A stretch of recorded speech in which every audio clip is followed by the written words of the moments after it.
Hello and welcome back once again to WJ Live, powered by the Western Journal. I'm George Upper, Editor-in-Chief of the Western Journal. I'm joined today by my good friend Josh Manning, our Deputy Managing Editor, who is just back from a well-deserved vacation. Welcome back. Well rested, raring to go. Good, good. Hey, you may be tougher to handle than on most days then. We'll see how that goes. And from my friend, Andrew J. Shasha, reporter for the Western Journal, who has graced us many times in the past. Welcome back, Andrew. Glad to have you here. Before we get started, we're going to jump over to Andrew in just a second, but I have a request to make, as I've made before. I'm going to keep doing it until you all do it, which is I know that a lot of you are watching us on YouTube, and if you're not, I'd like to ask you to go to YouTube and find us there. It's easy to do, youtube.com/WJLive. Click on that subscribe button and then click on the bell so that you are notified every time a new episode is posted to the channel. You don't want to miss anything that we're broadcasting. We're here to equip you with the truth on this show. We want to do that as best we know how. You can help us to do that by subscribing and clicking that bell, and then tuning in when we have more to tell you. So happy to have you with us today. We've got a lot of really good stuff to talk about, so let's jump in. Andrew. Yeah, I'm going to kick us off today with a stereotypical scumbag move from CNN. We had a host, Jake Tapper, yesterday call out a veteran, newly elected, a U.S. military veteran, newly elected congressman, who, of course, everyone is given a chance to speak during the impeachment proceedings and during most business in the Congress. They get their minute to say their piece. Normally, it's pretty repetitive. One side says one thing all day, and one side says the other thing all day long. Sure. But unfortunately, it's kind of like WJ Live, actually. We say we do the same thing. Yeah. The same thing over and over again, of course. Way to encourage subscription.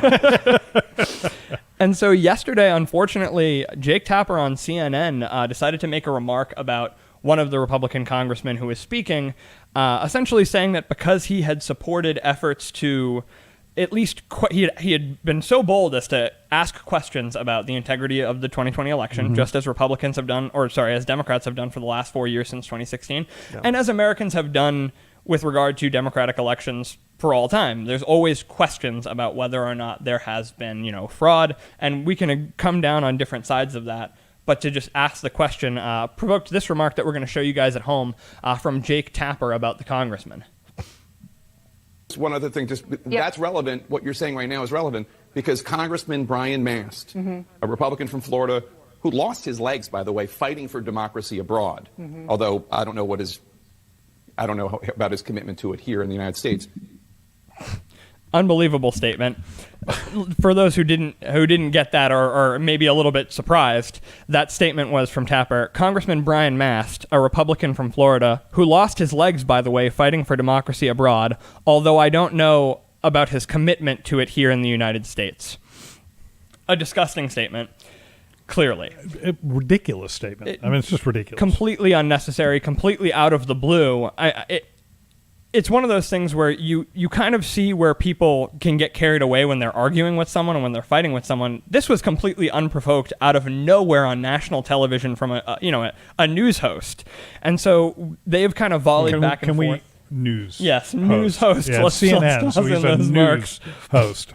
And so they've kind of lobbed bombs back and forth on Twitter since yesterday, with Mast responding, I lost 2 legs for Jake Tapper's right to say whatever the hell he wants, but that free speech also protects the Republicans he is so eager to condemn for asking constitutional questions about the election. Valid statement. Doesn't even ask for an apology, which he has not gotten. In fact, we're going to show you another tweet in a second here. Jake Tapper instead doubled down on those remarks this morning. Representative Brian Mast, you're a hero for your service, and I'm grateful, as I've said before. And yes, I question the commitment to democracy of anyone who spread election lies, signed on to that deranged Texas AG lawsuit, and voted to commit sedition. You were not just asking questions. No apology, no backpedal whatsoever on those rude remarks. And it just kind of leads me to ask, because I, for one, have actually spoken about this on the show, and I know conservatives have railed about this in the past. We've heard all about Donald Trump's rude remarks for the last 4 years. In particular, we have had one set of remarks held against this president since the election trail in 2015, remarks about John McCain not being a war hero because he was captured. Now, I, for one, thought those remarks were ridiculous. They never received an apology from the president, though they should have. We've spoken about that before. We've spoken as well about I believe it was The Atlantic over the last campaign trail, reported from anonymous sources that Donald Trump had made disparaging remarks about dead veterans of the Second World War in Europe on a visit over last year. It might have been Veterans Day or Memorial Day. I'm not 100% certain, so don't check me on that. But what I want to know, I guess, is does the media think that we're that the audience is stupid? I mean, we saw day in and day out for a week that this was front page news when Donald Trump, anonymous sources that we could not confirm, said that he said these things. That was front page news. In fact, there's an awful lot of evidence that he did not say Yes. it. Yeah. On the campaign trail, front page news to completely derail him and, again, make him look bad. Sometimes he lends himself to it. But we don't know about those remarks. How is it that this is not a major story today? Well, do they really think we're stupid? Well, you got a couple options there. One, yes. I mean, the answer to that question is yes. CNN, the media elite, the establishment elite in general, do in fact think we're stupid. That's kind of, the defining characteristic of elitism. They think that they know better than we do. And don't for a second think that this is an accident. Don't think that this is some kind of fluke. If I'm not mistaken, Jake Tapper's show just got extended from an hour to 2 hours on CNN because CNN likes this kind of comment. This is who CNN is, and it's who they believe we are. It's who they believe you are. It is who CNN believes the thinking American public is. So, to answer your question, do they think we're stupid? Yep. I mean, yes, they absolutely, 100%, they think we're stupid. I mean, just to piggyback off of that, I mean, we also saw, what was it, last week, that we saw Anderson Cooper on CNN say that, that all the Trump supporters who committed sedition on the Capitol, that's not my words, those are his words, that, on all those people who stormed the Capitol, they're going back to their Olive Garden restaurant and, whatever hotel, like low-class hotel. Sedition, because Tapper used sedition as well in his second tweet there. It's so ridiculous. We have a process that is outlined in part in the Constitution, in part by law, that this is how members of Congress represent their opposition or their concerns about the integrity of electoral college voting. And what Tapper is saying, literally what he's saying is people who follow the process defined by the Constitution and by law passed by Congress are guilty of sedition. I don't know what to do with that. This is the triumph of narrative over truth.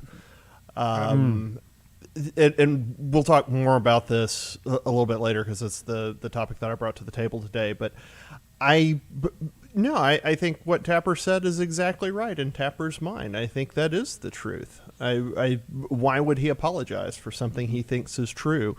Right. I mean, we would say, if we were called out for saying something sort of harsh about someone on the left, but we believed they deserved it and needed to be called out, we wouldn't apologize for it. And I think it's the same thing. We have gotten into a situation now where the left has their own narrative that has become truth to them. And for a long time, I think conservatives pushed back against that narrative and tried to push back with facts. And I think what has happened over the last 4 years, and I don't want to spoil too much that we're going to talk about later, but over the last 4 years, I think conservatives have found that the truth doesn't seem to matter to the other side. So conservatives have begun to construct their own narratives and begun to believe those over objective truth. Now, that's the real problem. That is the real problem. Yes, it's an essential part of the problem. The other piece is that it's almost impossible to find out what the real truth is right now. Right. Yeah. So it's to me, it's not. I don't mean to be blasé about this. Maybe it's because I'm just relaxed and coming back from vacation. I don't know. But I'm not surprised by it at all. The same way I'm not surprised by what happened at the Capitol last Wednesday. It's like, I don't know how this is surprising. This sort is of the logical culmination. It is. Yeah. It's exactly what you should expect. And how we fix this, how we deal with this is a massive question. But yeah, it's an absolutely, from any objective position, it's a horrible thing that he said. But if you're not objective, if you're bought into that narrative, then yeah. And I guess the other question I want to kick to you then, Josh, and George, you can kind of follow up is this acceptable? Not acceptable. Is this the norm now? Are we going to expect to see essentially everyone come out and just start saying whatever they feel like? And if that's the case, is this a result of this last 4 years, this Trump presidency, or is this everyone using it as an excuse to say what they already wanted to say? I don't know that they're going to say whatever they want to say. I do think they're going to say whatever aligns with the dominant narrative that exists on their side of the ideological spectrum, if that makes sense. I'm not sure they're going to go just other than somebody like Maxine Waters, some wingnut. I don't think they're going to say stuff that's absolutely insane. I think they will say things that align with their narrative that they find closely. politically useful, that they think that makes them popular with the people that they're trying to reach. Well, The idea that you're going to say whatever you want to say makes it sound like there's no filter. Right. And I don't think that's there's accurate. a very specific filter. I think there's a filter, and that filter has to do with pragmatism from a political viewpoint, maybe? Would that be the right word? I don't know. Usefulness? Maybe useful. I think it depends on how you look at it. If this is if there's Marxism behind what's happening right now, then pragmatism or usefulness. And I have thought Marxism is what's behind this.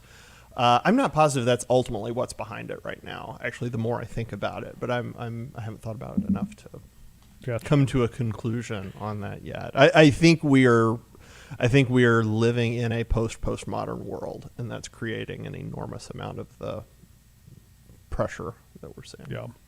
Well, the idea of usefulness is something I've been thinking about specifically today with regard to a story that we did. I think Western Journal's Rusty Davis covered this about Republican Rep. Marjorie Taylor Greene of Georgia, who Wednesday, said that she would be filing articles of impeachment against President-elect Joe Biden on the day after he takes office. She said, quote, "These people need to be held accountable. Republicans have not been strong enough in doing that." Now, well, the second part of that's true. I agree with both parts of it. People do need to be held accountable. Yep. And Republicans have not been strong enough in doing that. I have no problem with both of that. But so I have two questions about helpfulness and with regard to this announcement she made yesterday. Is this helpful, Josh, in the true sense of the word, in the sense that it makes America better? Does it further the cause of truth or justice or, any of those sort of grandiose things that we would call good or maybe the common good? Does it further those ends? Objectively, absolutely not. Of course not. It's going to create. Look, we're already so divided. We don't need more of that. But just past that, there's nothing. There are no grounds on which to impeach him. There's no high crime. There's no misdemeanor that the man's. There's investigation. The man's committed. There are investigations. That's fine. And I think it's super tempting to say, hey, they did it to Trump, so let's turn around and do it to Biden. Objectively, it's not helpful at all. But as we were talking about a second ago, I'm not sure objectivity exists anymore. Sure. Outside of a very few people. And so there are plenty of folks who understandably will think this is there are plenty of folks for whom this is absolutely the right move. They'll cheer this on. They will cheer it on, and they will cheer it on for good reason. Mm-hmm. For good reason. In their minds, at least. There's a reason she was elected. Yeah. This is not the first a reason thing she like was this elected. she said. And if you Well, we'll get into it more in a minute. But yeah, I think it is completely perspective based. Objectively, it does not help, and it will not be good for the country. Andrew, you agree? Bad for the country? Yeah, without question. Okay. So What good will come of it? I mean, that's the other way you can look at it, right? nice- it's like what good would come out of this? It is people on the right and in the conservative pact essentially saying, well, Joe Biden isn't giving us the unity that he's claiming he wants to give us. So I'm just going to do what I please. I'm not going to unify either. I'm going to refuse healing if he's going to refuse it. yeah, there's a statement made by Arizona GOP chairwoman Kelly Ward, which I largely agree with. But I'm going to read you a little excerpt of it from this. Since before President Trump even took office, the Democrats made it their mission to persecute him by spying on his campaign, instigating riots to cause political unrest, encouraging their supporters to create a crowd and push back on administrative officials, and have now twice advanced articles of impeachment solely because they hate the man that the American people elected to lead our country. Mm-hmm. She had me up until the very end of that. Mm-hmm. The left is continuing to sow seeds of division in our country at a time when level-headedness is needed, and unity could help heal our nation. So, and she's not talking, of course, about Representative Greene's action here. She's talking about the Democratic impeachment. So I don't want to make it sound like she's making a comment on something she's not. But the man, solely because they hate the man that the American people elected to lead our country. It sure seems that, like, if you put Representative Greene and Chairwoman Ward in a room, that they'd have to argue about this. Yeah. Like, isn't Representative Greene doing the opposite of what, or actually doing the same thing, of what Ward is complaining about the Democrats doing?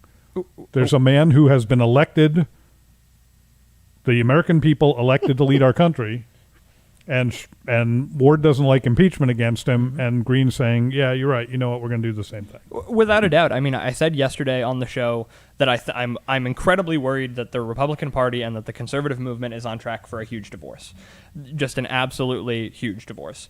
That the kind of populist, the agitated group, and the kind of more traditionalist conservatives who don't want to fight at all they're going to have it out eventually. We thought that they had it out in 2016, and maybe they came together throughout the Trump administration because of things that got accomplished and the way that they worked together a little bit better. I'm worried that was just a moment of peace in kind of a larger scale conflict that is not going to work out politically for the Republican Party. I think this is two sheets to the wind crazy. There is no reasonable way to pursue this, to say, oh, well, we are just going to sow the same type of division in return. I mean, if that had worked, the Democrats would have won by a far wider margin than they did. Oh, what a good point, Andrew. If their obstruction and hate for this president, if their will to impeach him twice had worked, Joe Biden would have won by a landslide. The Republicans would not have 50 senators in the United States Senate. We would have gotten washed out in 2020. So to do the same in return is just going to upset the middle and upset kind of those centrist voters all the more. Okay. And it's going to breed more division. So you're already answering the other question I wanted to ask you guys, which was, so I'll ask you, Josh, to weigh in on this, I guess, see if you agree with Andrew. Is this helpful politically? Does Greene and or the Republican Party benefit from this move in any way? Just pure Machiavellian politics. Does it do them any good? My favorite. I don't know if it's... I think you've got to be able to see into the future. That's what I'm asking you to do. Better than I can to be able to answer that. When I need vision from the future, you are the one I always go to, Josh. Nah, well, that's a mistake. I don't know the answer to that question. I think Andrew's right that there is a battle that's going to have to be fought inside conservative circles, or what we've traditionally considered. I was writing something earlier today, and I was trying to figure out how to describe that group. Are they Trump supporters? Are they anti-leftists? Are they conservative? what Right. are they? Because these are all sort of different things. They're different now groups. that are floating around. It's like a Venn On diagram. the other There's side, overlap. Yeah, on the other side they're of the not spectrum identical. from the left. And I think, some group is going to have to come out ahead there to cobble some kind of a coalition together. And I don't know what that's going to look like. I can't imagine that it's the group of people that are trying to impeach Biden when he hasn't committed high crimes or misdemeanors that we've been able to prove. Right. Anyway. And certainly not while in office. Yeah, exactly. Yeah. Well, and that's the other piece that's like, You're going to impeach Good- his good- presidency when he good hasn't gracious. done He hasn't done anything as a anything. He hasn't president. entered. That I don't know Yeah. that even legally works. well, that's what I was just thinking. I've got to go back and read those passages in the Constitution, but I would think that actually they've got to be prosecuted through different channels. But I would but think I'm not that sure. is the case. But, we need to ask our friend Chris Ann. Chris Ann Hall about that. Constitutional attorney. She's been a guest on the show. We need to maybe bring her. We'll play Stump Chris Ann and see if she can answer that question. Yeah, for so us. I don't think that's not a move that's going to unite people on the other side of the spectrum from the left. I don't know what else to call it. I don't accept No, the premise I want- that they're rightists. Really briefly, too, to kind of get at, George, you asked two questions, and I think they have two different answers. Is this going to help the Republican Party, and is this going to help Marjorie Taylor Greene? Are really different questions. Oh, that's a good point. This is Well, going to yeah. damage the Republican Party. This is going to help Marjorie Taylor Greene. Marjorie Taylor Greene will benefit in her district, apparent from what we've seen from her election results. She will benefit from the base in her district for what This she's is what doing they and sent saying. her to do. Yes. Something you said, Josh, just about the sort of different groups and I see a Venn diagram with all the. I'm trying to remember the words from, 8th grade math, whatever it was, with the unions and the intersections and all of that. What I have been concerned about is this, and you alluded to this too, Andrew, is the splintering of the Republican Party into a Patriot Party and something or whatever, a Conservative Party, whatever, A Republican Party. which then turns turns Congress essentially into a European Parliament, Yes. which is a nightmare Yes. for actual conservatives, should be a nightmare for populists as well. But I actually am now wondering, literally just sitting here wondering if that's already happened. If people may already be registered as Republicans, but if they're already operating in that way, as if they were separate parties. Yeah, coalitions. To some extent, I think We've always so. seen that on the Democratic side. Democrats have always said we're the big tent, and so you have Union Democrats, you have social justice Democrats, you have race relations Democrats. You have these different sort of types of Democrats who often are at odds on policy issues, but come together as a coalition. And I wonder if we're now seeing more of that. I suppose there's always been some of that on the Republican side as well, but I wonder if we're seeing more of that where the Republican Party just looks more like the Democrats. That's an interesting That aspect of the Democrats. It looks like the Democrats. Yeah, if that's the case, then it looks like the Democrats at their worst, and they're not at their worst right now. Nope. They're not. Trump. That's kind of terrifying. By his. Trump managed to unify them against him. He provided a touchstone, a common threat. Yeah, that they were able to all direct fire at. So they were able to unite against him. We look sort of like the Democrats looked maybe in the early 2000s when you couldn't walk down the aisle of a Barnes and Noble without saying the destruction of the Democrat Party. Democrats will never rise again. Right. Of course, it's the same thing in 2008. But after Bush did well in 2002, there's all of this talk about the destruction of the Democrat Party and how they couldn't come together. And it's possible that that's what's happening right now. But there are two really disparate things happening. This splintering is happening that we're talking about. But then when I saw Frank Luntz on Fox yesterday saying that I think it was 91%. Yeah, I know what you're talking about. 91% of people who, voted for Trump would vote again. Trump. I think he just said Trump supporters, but yeah, I would assume that means people would vote voted for him Trump. again. Yeah. That's an enormous number. That doesn't indicate fracturing, at least on the part of the electorate. So maybe what's interesting here, maybe the cleavage, maybe the schism here is between the chattering class conservatives and grassroots conservatives. Well, and we think about those as populists. You guys know how much I love polls.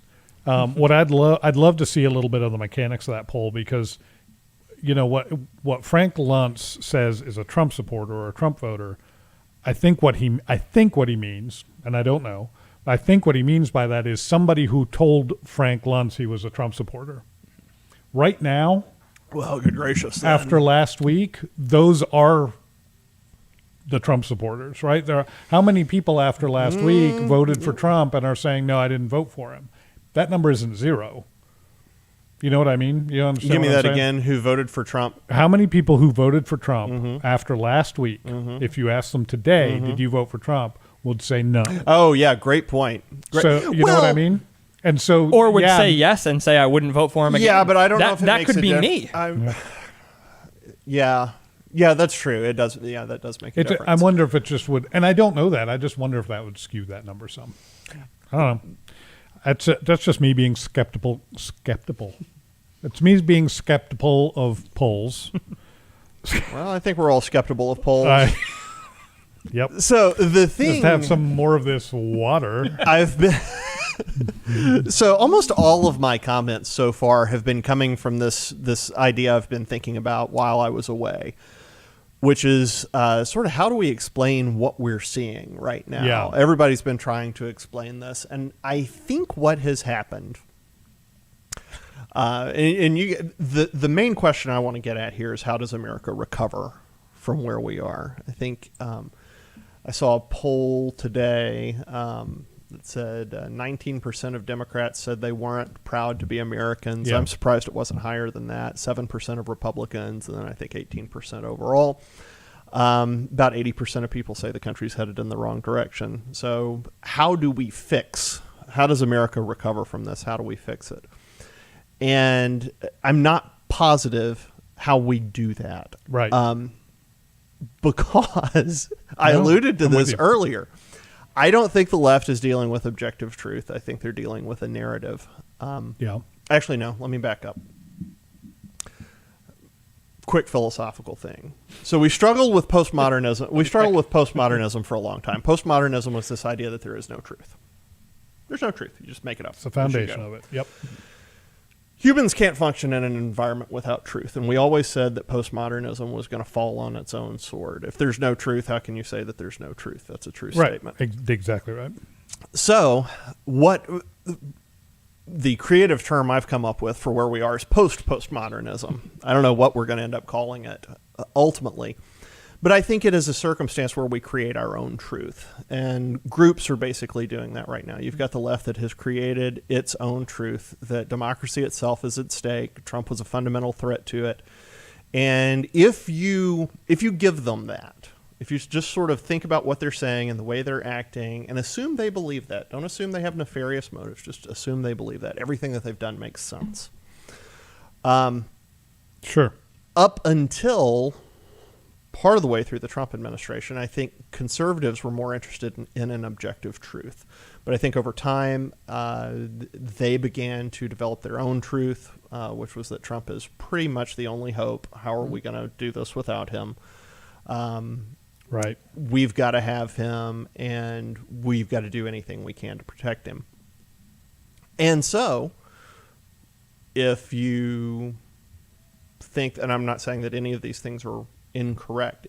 If you think the election was stolen, I don't know that it was stolen. I think it was certainly fraudulent. If you think the left is interested in sending people to re-education camps, if you think they're interested in taking your guns, yesterday. Yeah, then what we saw last Wednesday, that's not that surprising. Yeah. In fact, what's actually surprising is that more of that hasn't happened. And so, coming to my point, The left has their set of truths. The right has their set of truths. There is an objective truth in the center that is very hard to get at because for every poll there's a counter poll, for every study there's a counter study, right? And responding to CNN or people like us. My favorite example of that is go online to determine whether or not eggs are good for you. Oh yeah, yeah. Just you will find every opinion. I mean, yeah, a spectrum from their instant murder to their nature's perfect food and everything in between. Right. And environmentalism was a really good example of this too. But now the ultimate example is COVID because there are counter studies to every study that's out there. So the question to you guys as we sort of wrap up here, how do we recover when objective truth is almost impossible to get to and the two pieces of the body politic are making up their own narratives? And I think the conservative narrative is far closer to the objective truth. It was hard enough. How do you overcome that? It's a great question. And I'm going to answer it in two ways, and Andrew, jump in. The first thing I'd say, this isn't really an answer, actually, more of an explanation, but it's made, 35 years ago? Not quite that long ago. No, I'm sorry, 25 years ago. When Bill Clinton asked the question or answered the question with, it depends on what your definition of is, right? He was defining perhaps the fundamental word in the English language. He was redefining it for his own purposes, right? And that is the beginning of what you're talking about. That is I am going to establish my own truth based on, because how do we express truth? We do it with language. Mm-hmm. So Bill Clinton says, I don't care about your truth, which is objectively true. I care about what I can use language to make truth look like. It's the epitome of relativity. And that's going to be my truth. Sure. Political speech. And that's dangerous, and that's one side of the political aisle. Fast forward a couple of decades to the Trump administration, and just for the record, because we're going to get emails, Donald Trump did fantastic things as a president. Okay. Oh gosh. So absolutely fantastic things, and so this is not a bash Trump fest, but we also value truth at Western Journal. So let's talk about truth. When people in the presidential administration say things like alternative facts, you got to start wondering what does that mean? That's concerning. And so now you see it on both sides is my point there. So as to the question of where do we go from here? Can we address this? The only way I know how to answer that is I don't know. I don't know where we go from here, but it's a useless answer. But it is useless. It is. So here's the more useful part, maybe, because I don't know where we go from here. But what I do know is we can't stay here. This is unsustainable. Yep. For anything, looking like a long term. Wednesday showed that. Yep. Yes. It's unsustainable, and we have to go somewhere. Which means, right now I feel like we are in the middle of the English Channel treading water. And and looking around us going, what the crap now? What's next? What direction do I go in? I mean, that's how I feel. And I'm sure there are many, many people out there who feel the same way. What just happened to us? And what I am going to do, because I don't really know what to do, and I'm stuck in the middle of the English Channel, I don't know where I'm going, I'm going to pick a direction, and I'm going to swim. Now, I might pick the wrong direction and end swim up in France. Disgusting. And swim the length of the English Channel and die and drown, right? Probably better than France. Because I'm not sure where I'm going. I might pick the right direction and not have the stamina to make it. What I'm not going to do is tread water till I die. I'm not going to do that. I'm not going to stay where I am today, treading water, saying, woe is me, look at all the bad stuff happening to me. I'm not doing that. And so I'm going to keep with you, and I'm glad I'm doing it with you, Josh, to be honest with you, because you're a great thinker in these areas. But with you, with other people at the Western Journal, we've got a great team. maybe with Minus a Andrew, few. maybe with Andrew, but definitely with Josh, we are going to think about this stuff. We're going to talk about it. We're going to figure out what we think the best direction is.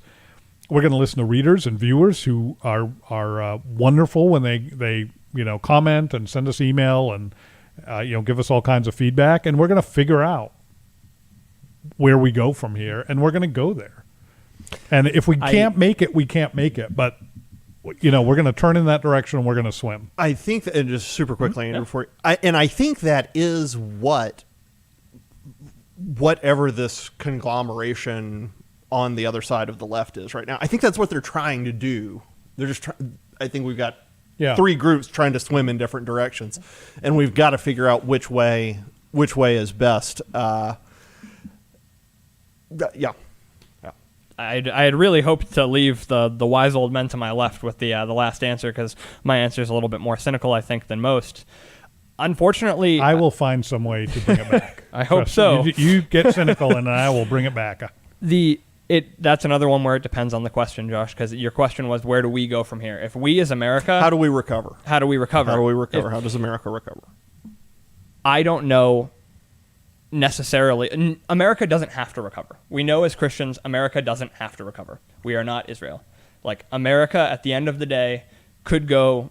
There's two ways nations can go, and I don't think that, nations in the modern West, they don't, die in a burst of flames and fall apart and become third world countries. I'm not saying that. But I certainly think America could give up greatness in the next decade, and we could not be the superpower that we are today. I think America, whether America wants to succeed or the American people want to succeed, and that can mean different things, it has to be dependent on faith and family. And you can feel however you want to feel about policy, that's a debate we can have, but so long as the family and our faith as individuals is weak, or so long as we don't care about those issues, America doesn't recover at all. You're dead right. That's absolutely right, Andrew, for being so young and green and inexperienced and naive. That is the right answer. I mean, there are two ways that this can go, probably. There's probably more than two, but there are two obvious ways. One is some sort of, we actually talked about this earlier today, Josh, some sort of fracture, succession, civil war, something. And that is not impossible. Not an advocate, not a fan, but it certainly is not impossible. The other way, and the far preferable way, is revival. We do know, if you look at American history, the great moments that have defined America over and over and over and over again have begun with prayer. They have begun with prayer. And we see this before the American Revolution. We see this during the Civil War. We see this during the World Wars. We see the American church, I'll just say the church. I'm sure there are people in Italy praying for us too, but we see the church, capital C church, stand up and say, this far, no further. Politics may be downstream of culture, but culture is downstream of religion. No. And so it starts, if it ever gets fixed, if that's the right word, it starts there. It starts with faith and with family, as our young friend said. So is there hope? I think there's lots of hope. We believe in and serve a great God who is capable of all sorts of things, and who props up nations. Where it doesn't start is anger, and I think there's so much anger right now. I actually mentioned this when I was on the podcast last Monday, I think. The book of James in Scripture says that the anger of man does not produce God's righteousness. The book of Proverbs says that it is by righteousness that a nation is exalted. So the anger of man does not produce the exaltation of nations, if you put those two verses together, okay? We're angry. Lots of people are angry. I get it. I totally get it. And then we say we're angry, and the Democrats say, we don't care, shut up, go away. We're not even listening to your anger. You can't even question what we're telling you is true. And we get more angry. I get it. I totally get the anger. The anger not only isn't the solution, it doesn't lead to a solution. It is not productive.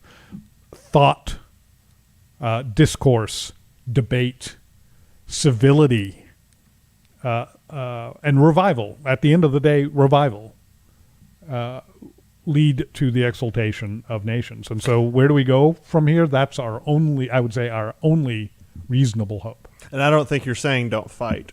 You're Absolutely saying be not. wise. I am absolutely not saying don't fight. I'm not even saying don't resort to violence.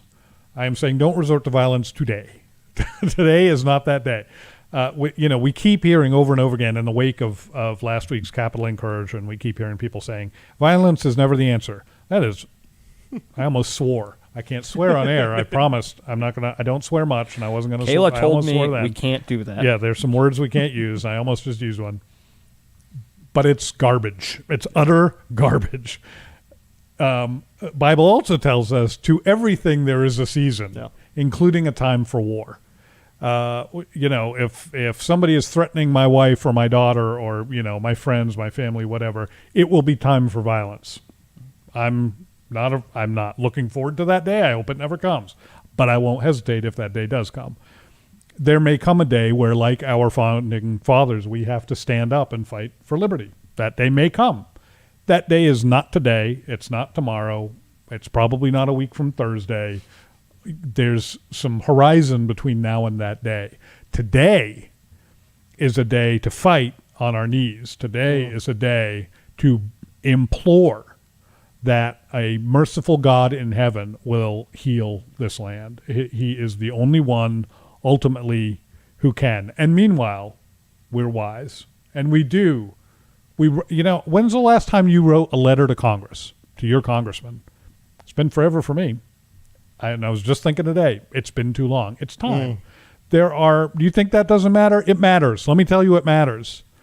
Because they don't get all that many letters anymore. It matters. They listen. They will respond. Get involved politically at the local level.